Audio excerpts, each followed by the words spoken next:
Okay. That's what we can talk about. Wow. Welcome, Father Gregory.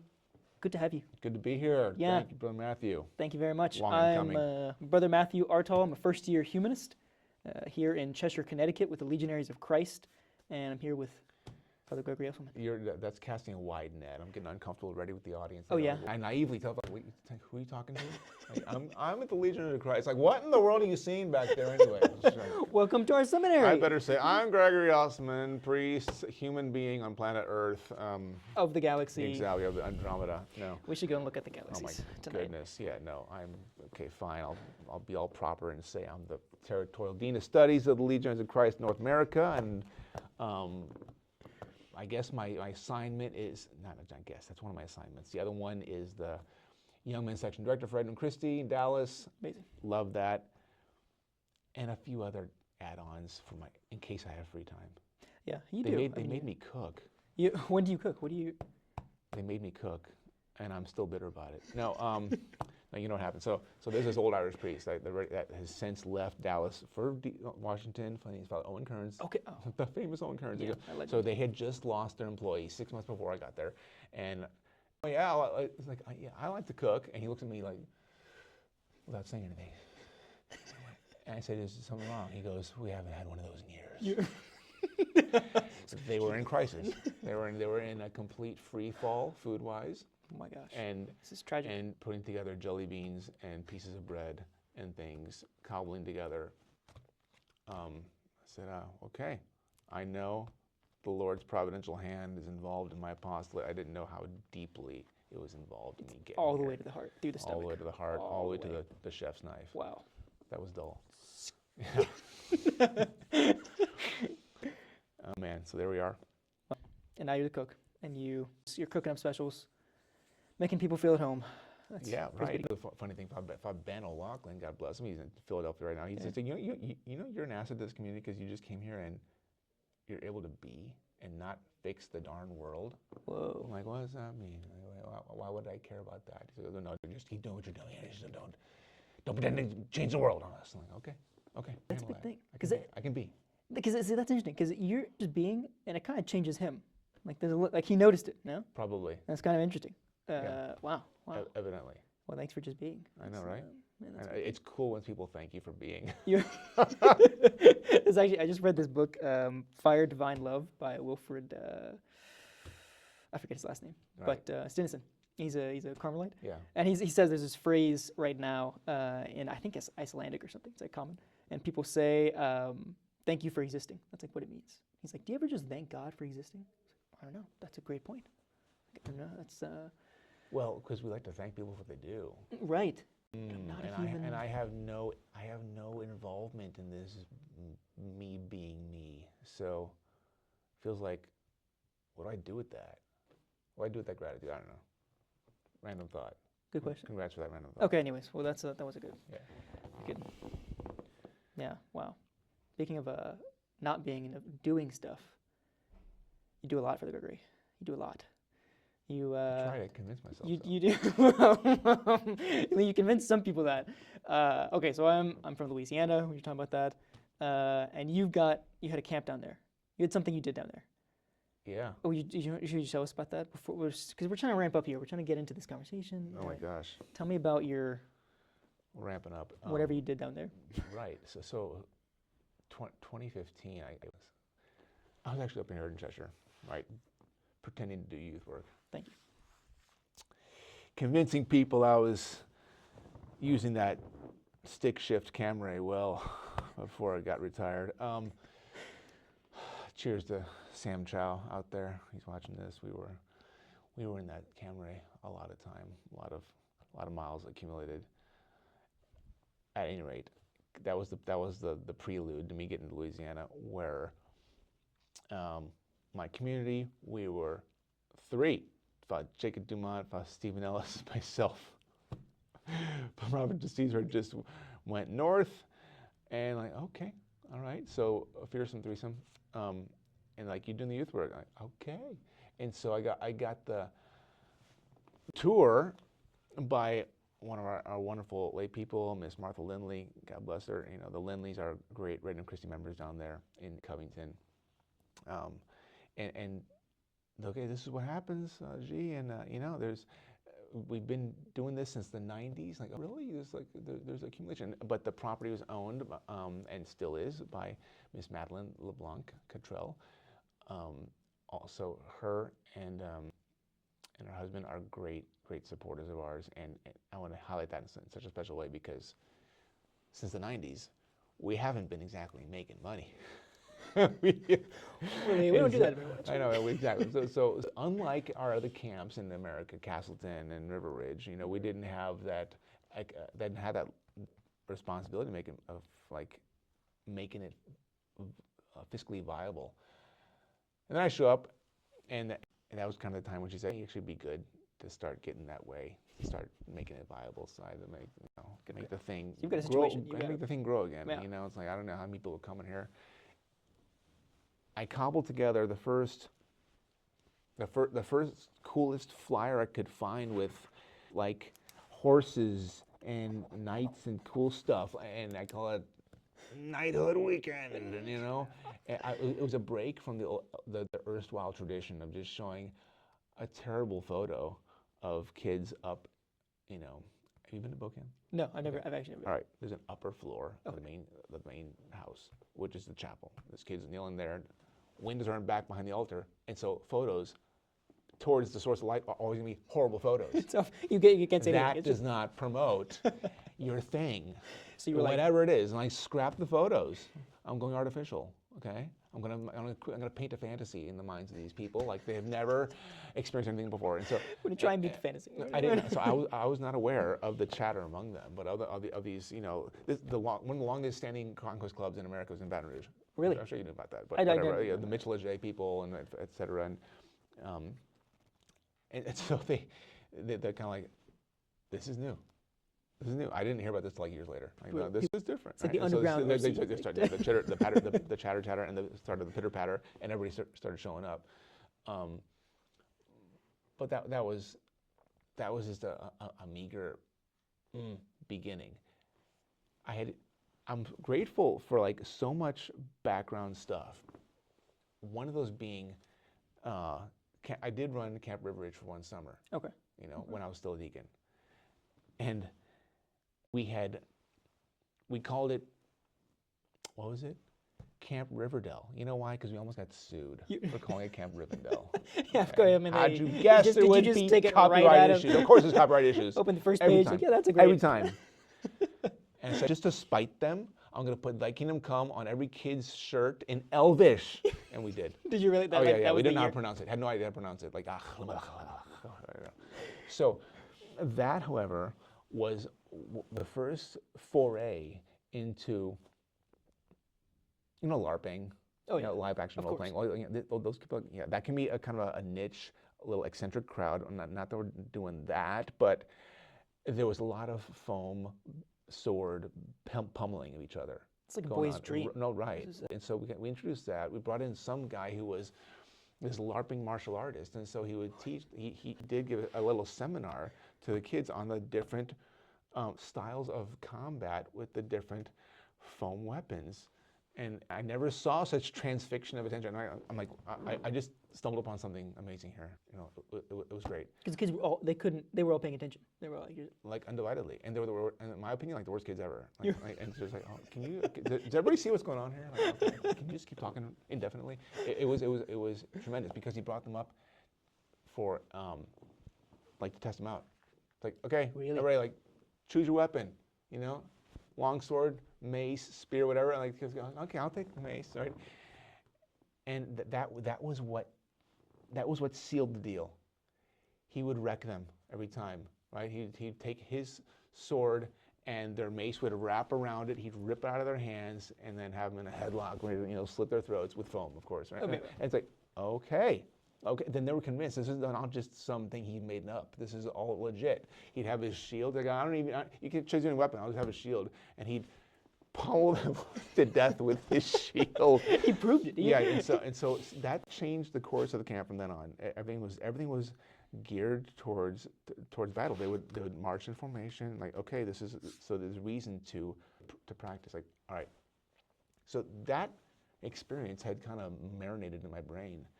And introduced it, brought it with me to what was called Camp Bocamp, like BOCAMB, not Bo Camp, which some people infamously say to this day. No, Bocamp. Like, why the dumb name? Because it's an acronym. What does it stand for? It's an acronym of the first letter of each of Miss Madeline's kids. That's adorable. Wow. Beautiful, right? Beautiful. Very few people know that. Only a handful. Thank you for sharing that. Now everyone knows it. Now the whole the whole of planet Earth. So and the galaxy. The galaxy.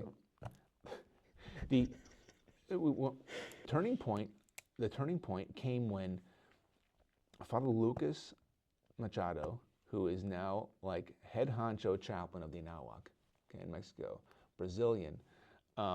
He was in Roland Prairie. They were overstaffed there. This is, I want to say, spring of 2016, and he had a choice like, hey, before I go back to Rome, I'd like some experience of Regnum Christi stuff, and they gave an option, and we were his first option.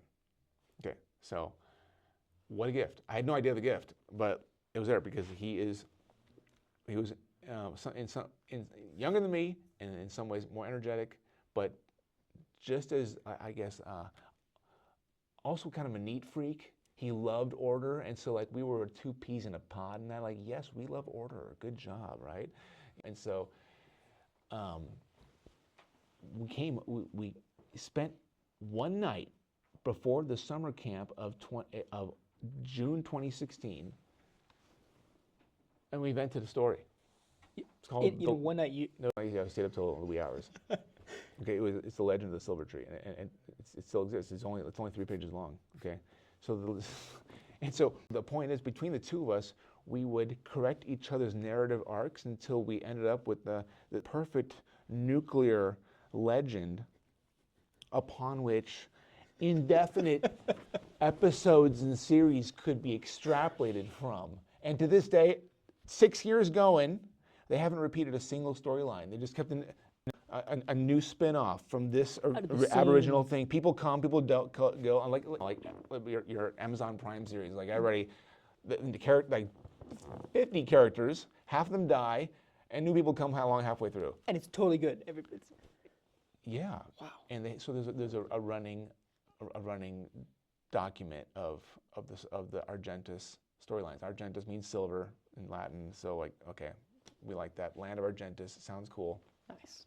Father Jaime Lorenzo has carried the flag. He succeeded me after those 6 years in Louisiana. Now he's still there, and it's just getting large. I mean, it's always been large, but now each weekend camp in the fall and in the spring is the size of my summer camps.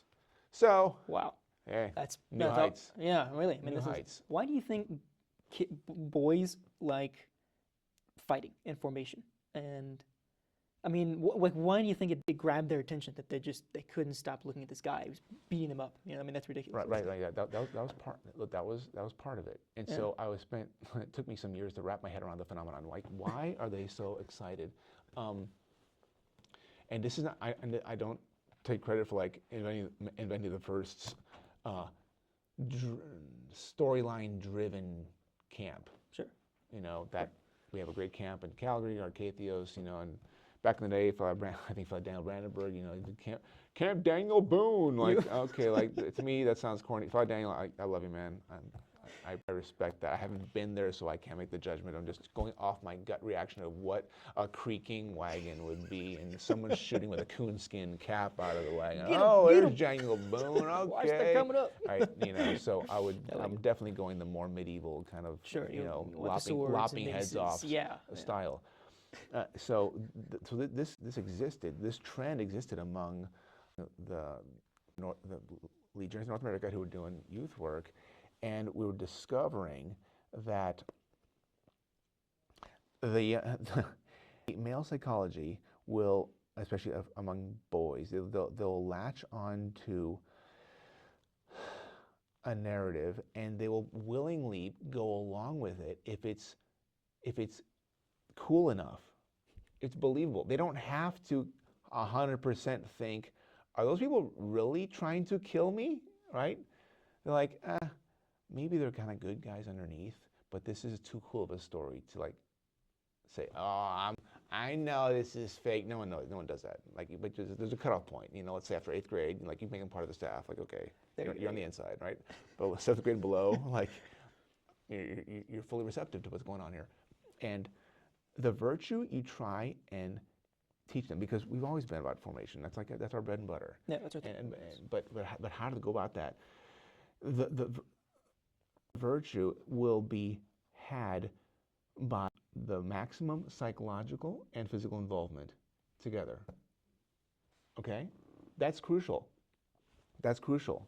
I think I humbly like to say I've perfected part of that, bringing them together. Why? Because, okay, saying, gentlemen, this camp's about courage, which you would never say. Okay, like whatever, it's so lame, but I'm making it lame just to make it clear. This camp's about courage.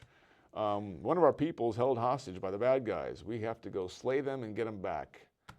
Okay, go learn courage. And so there can be a certain joy in the involvement of like, yeah, you know, team effort. We're killing the bad guys together, get them back. All right, that's one thing. But it did not. That scenario doesn't engage it doesn't fire their imaginations. Right. You see? Yes. The narrative has to be one that is just a little higher than what their 7th grade intellect can handle. So there's a threshold. You have to be right above it. If they can comprehend it completely, no mystery. If it's a little above them, it's mysterious, and I don't care what I got to do, I'm in. You're jumping in. It gets them in. Right, and so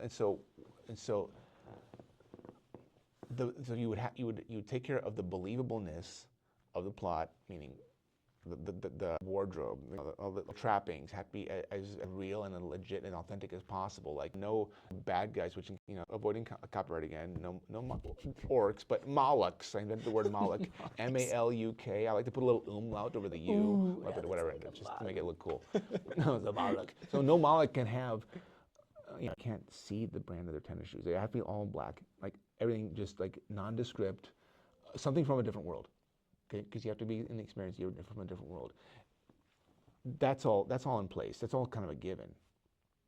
The part of being above their intellectual level of grasping the mystery that's going on is you're let into the dialogue. Okay, so the good guys would have a dialogue out loud, and all the boys, the troops, are hearing that, and so they're hearing what's going on here, and we're part of this, and this is the reason our good guy was taken hostage, because he wandered too deeply in his scouting, right? And so, there's something to learn from that.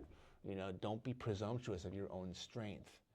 And when they actually get him, you hear, let's say there's a closing dialogue. The king says, "My good servant, like, you're a brave man, but why were you dumb? Why'd you expose yourself to danger?" So the boys are hearing that too. Shit. And you're able to talk about that, and so then they're appropriating the story. Okay. They don't even necessarily know. But it's all happening. It's all coming in. Yeah, the reflective capacities were employed.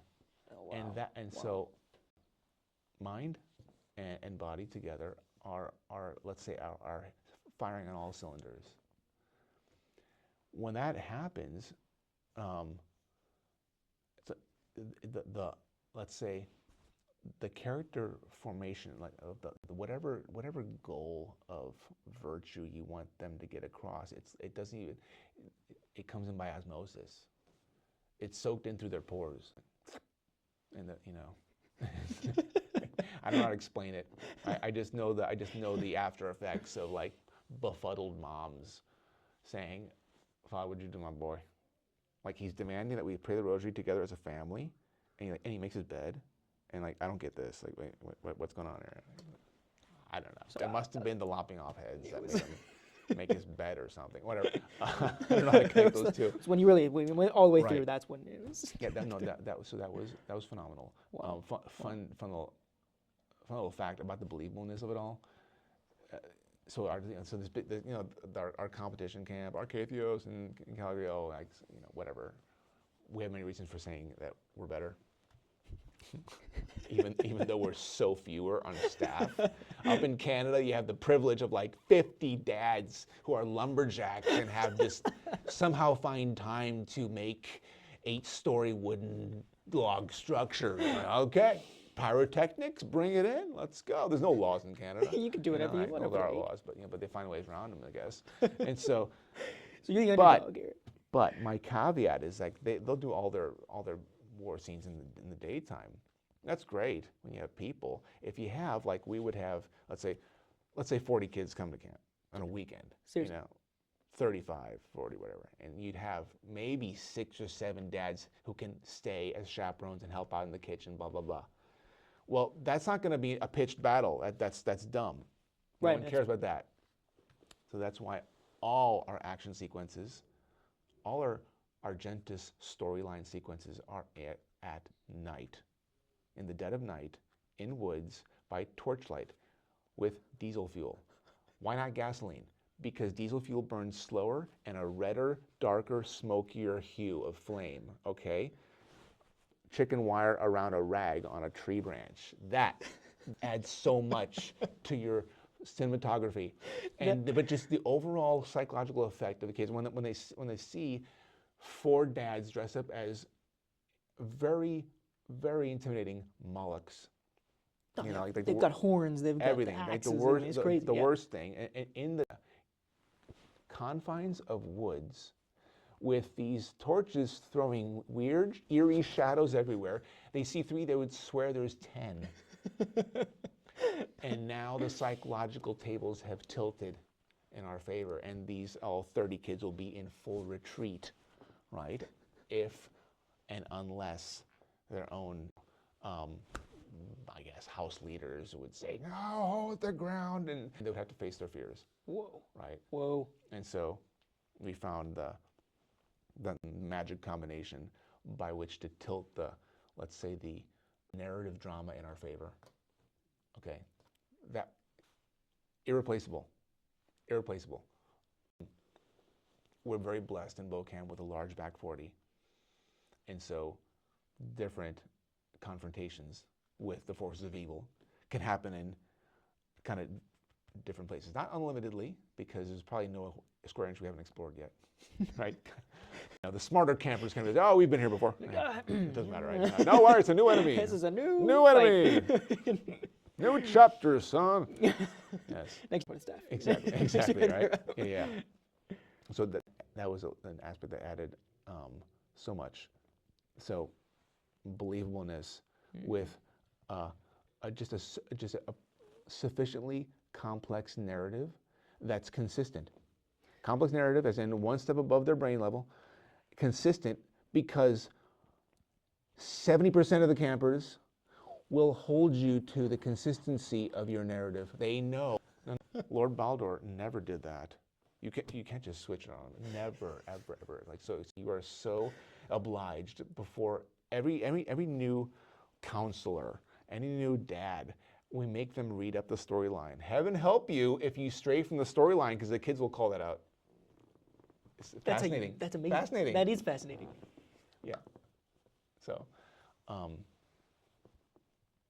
I enjoy those times so much because, well, as like the camp director for those years, I had to make sure that the script, the story arc was achieving what we needed to achieve. Right. And I would rarely be a Moloch myself. I liked to be in the background with things, making sure Pyrotechnics didn't burn down the woods, but also that, sound effects through our very, very large hidden 130-watt speakers, would have, when you hear it, just a random deafening Nazgul screech. You don't play something. That's from Lord of the Rings. It's just your blood runs cold. And I don't want to be here. There's this guy coming at me. Yeah, anything that could get me out of here is better, right? And so I was very attentive to putting the different elements together to complete the experience. Wow. Yeah, so we were blessed. We were blessed with a lot of great people there. And so 6 years down, what do we have to show for it? I mean, a lot of well-formed young men. Yeah. Okay. Obviously, I've been the past year and this year going to like a handful of their weddings, right? Seriously. Because when I got there, they were all just 6th and 7th graders. Now they're all married, almost. So it's really neat.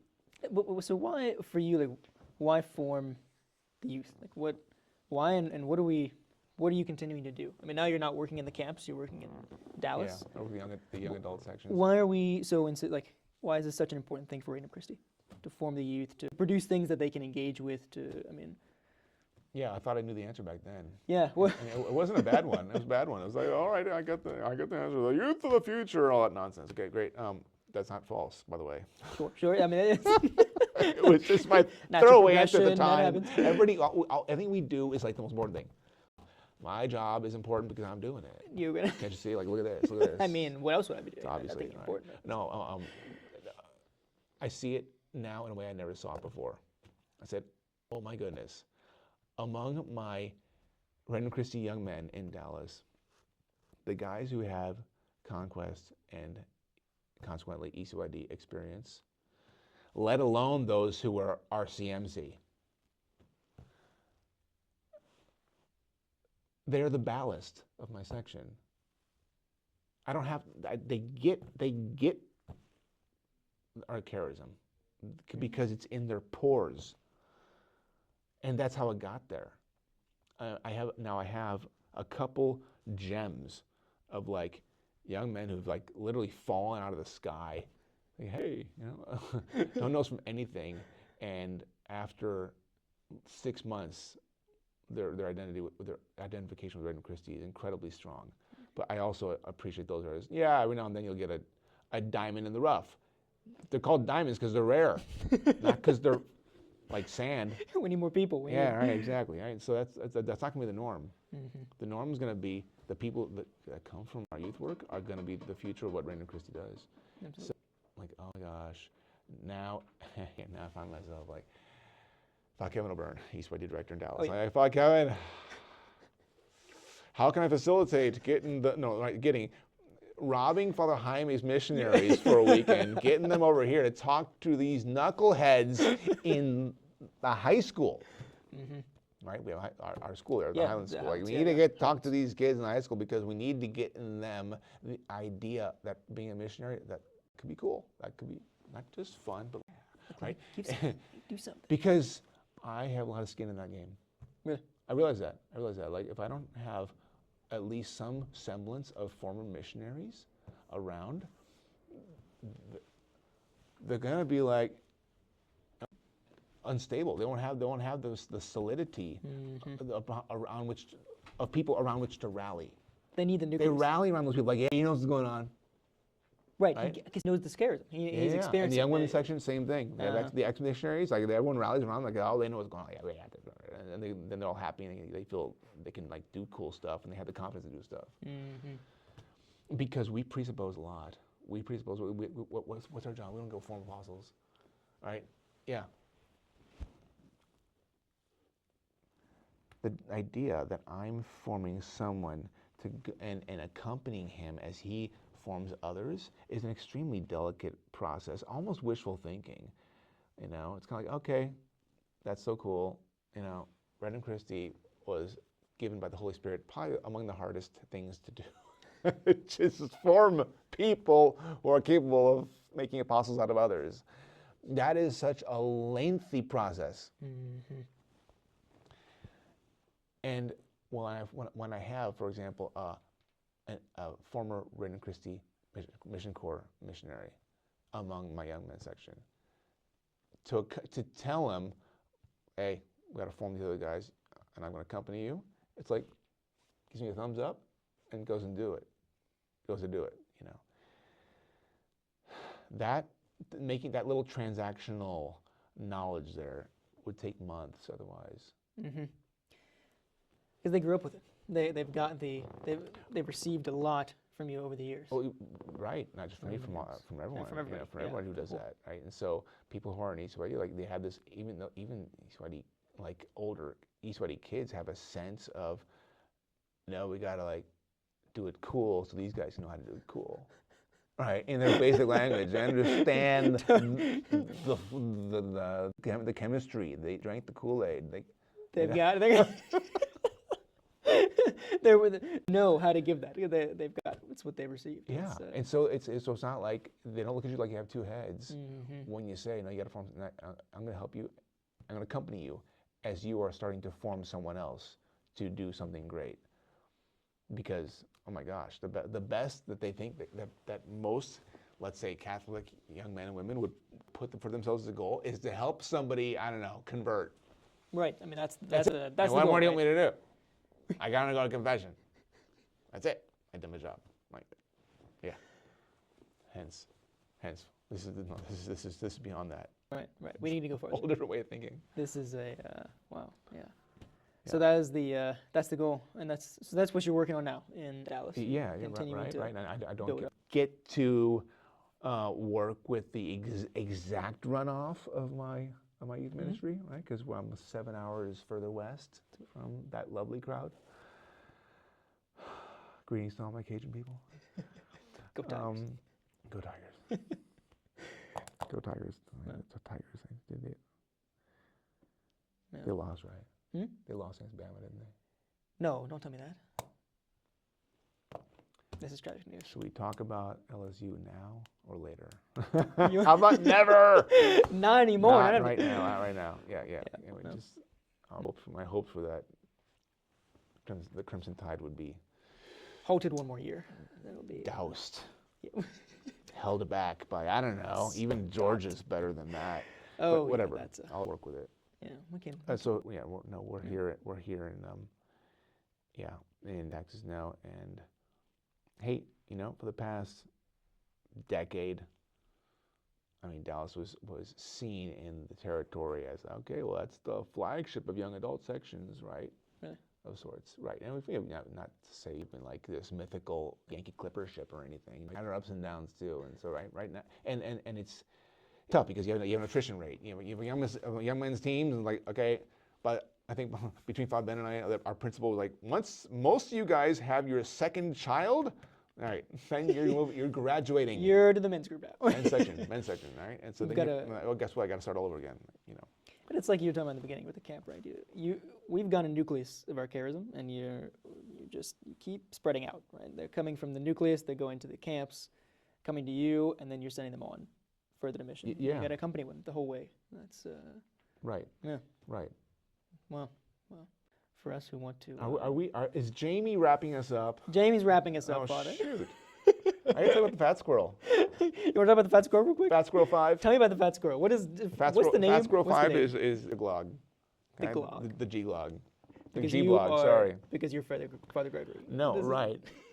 The glog. I wish we could show everybody what the fat squirrel blog is. Fat squirrel 5, number 5. Fat squirrel 5. .blogspot.com. And look, see, this is actually interesting. I some interesting do topics. not post regularly because I think that's just silly. You write something when you have something to say. So I'll put some out like once every 6 months after it's been marinating my brain for a while. And my first one, as you saw there, from the very first one. No, down the to bottom is the first one. Right, from the book of the prophet Norman. Norm Greenbaum wrote that immortal tune, Spirit in the Sky. Okay? Yes. Fantastic. That, That's him? What a dude, right? That's a And great. That's little him. cat Like, name, he's got a little friend. Norm Greenbaum, right? It's like you think you like to have a beer with this guy, But he wrote the song that's probably used in the most movies. And he invented the distortion pedal that made that sound, and it broke and lost it, and so no one's ever been able to replicate it just as he had it. Which just kind of adds to the myth of the whole That's thing. it, right? Now you're like, It's in like the no one story. can ever play like I played it. and now he just works in some restaurant now because he couldn't get royalties from it or whatever. But the guy's hilarious. My point was, so like it was kind of commentary on like the socials, like life cycle arc of one song, but it's prophetic. I don't know. There's something that prophetic word there because Norm Greenbaum wasn't religious, but he wrote a song about gotta find a friend in Jesus. That's pretty much like the refrain. Yeah. Absolutely. So it's like, well, it begins when I die, and they lay me to rest, gonna go to the place that's the best. When I go to where I die, they're gonna set me up in the spirit of the sky. And so he's like, I want to die. It's like his inspiration was, that's kind of like dying with your boots on. And I want to die with my boots on. And so there was something about the next life that appealed to him, even though it wasn't really practicing any faith. It's like, okay, well, there you go. The prophetic word is live and active again. And so, hey, everything compared to that will be comparatively nerdy. Right? Because next one's like, oh my gosh, if someone wants something fun, like sacramental completeness and how to keep it, oh my goodness, they'll be like, what a downer if you're trying to stay on the level of Mork and Mindy. Spirit in the sky, you Mork really and Mindy, you hit the top, and now you need the foundation. Right, now we're going to like straight up, Catholic stuff, right? But so you find it all here at Fat Squirrel 5. Fat Squirrel 5. You're gonna find everything. Yeah, no, that's fun stuff because I love having conversations with my brother legionaries and others about the stuff that not only does it happen to coincide with what I'm studying. I'm writing a thesis on sacramentality because I have this strange intuition that the sacramentality is a central, let's say, instinct of our Catholic faith. It's the reason there's little candles at the back of a church, and you light them, and there's a saint statue there, right? There's like all these things that would make your evangelical Protestant cry out to heaven with indignation. Lord, all this, not iconoclastic, but the opposite actually. No. Right. It's idolatry. It's idolatry, rather. Like, what is this? No. It's because we're unabashedly sacramental, and that means, in a word, God being able to manifest Himself through the physical, through stuff of this world. Anything is an adequate vehicle for expressing, by which God to communicate Himself. And that's why we say sacramental with a small s. There's sacraments with a big S. That communicate all of God. Right? But lest those big capital S sacraments be seen as something magical, we have this sense of the sacramentality of all of creation upon which they rest, and they make sense. If none of this can bring me to Him, then why could this great big thing? It becomes unreal. They look random. It does. Right? Wow. This is back to Norm, right? I mean, this is our friend. This is back to Norm. He sees something he's something of a higher level, something of a higher God in just his regular life. He's not